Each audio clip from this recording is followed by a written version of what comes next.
Welcome to the Rim Break Rodeo. We hope this video helps. You start by choosing the clip you want as wallpaper and making a live photo from it. Use shortcuts because iPhone only accepts live photos for animated lock screens. There is no other native video to wallpaper path.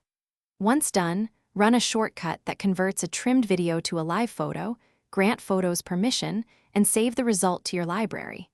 This step is essential.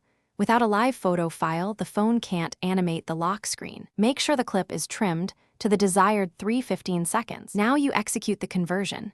Open Shortcuts and run your prepared shortcut. The shortcut should get the chosen video file, trim it if needed, use Make Live Photo, then save the result to Photos. You do this because only a live photo container holds the motion and key photo that iOS will play on press.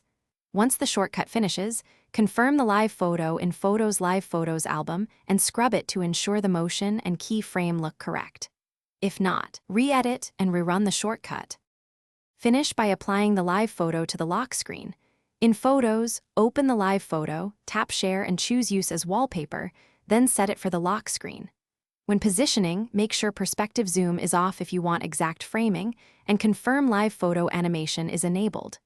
Once applied, press or long press the lock screen to play the motion.